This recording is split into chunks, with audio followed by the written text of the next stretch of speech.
Down in Miami, at the home of Gloria and Emilio Estefan at Star Island, Barack Obama conducted a fundraiser. After he went and lied through his teeth to the people at NASA. Yeah, we're not gonna land on the moon. No, we're gonna land on an asteroid. We're gonna land on an asteroid.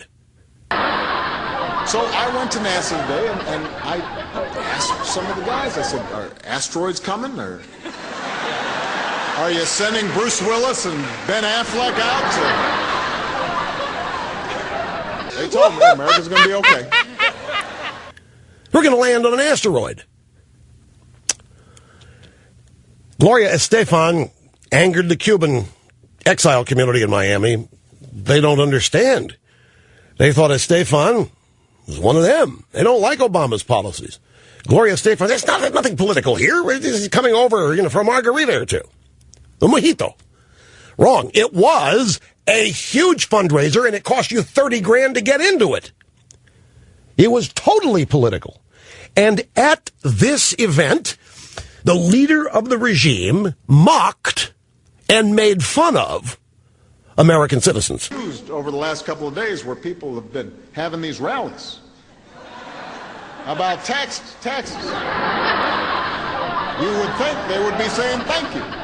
Ladies and gentlemen, this is a classic illustration of authoritarian mocking control. He hasn't cut anybody's taxes. The Recovery Act stimulus bill, it's more like loaves and fishes. There are no tax cuts in that. There were some tax credits. It's all bogus. But he wants to be thanked. Okay, I will oblige. Mr. President, I want to thank you for seizing General Motors and Chrysler. You would think they would be saying thank you. I want to thank you for appointing a pervert as our safe schools czar. You would think they would be saying thank you. I would like to thank you, Mr. President, for the generational theft that you have committed with all of this borrowing and spending. You have spent the wealth of 2 to 3, maybe 4 generations in the future, before they're even born. You would think they would be saying thank you. I want to thank you, Mr. President, for insulting and endangering Israel.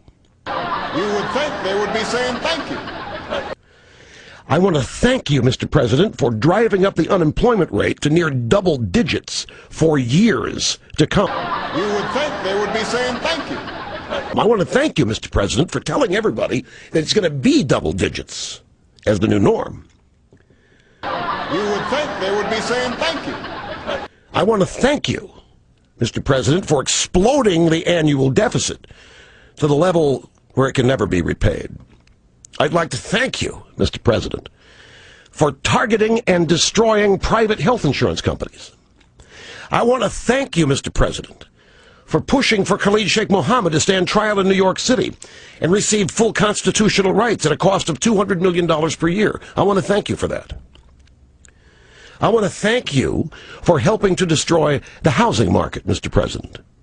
And, Mr. President, I would love to thank you for your arrogance, because arrogance is part and parcel of an authoritarian leader of a regime. I would like to also thank you, Mr. President, for your divisiveness.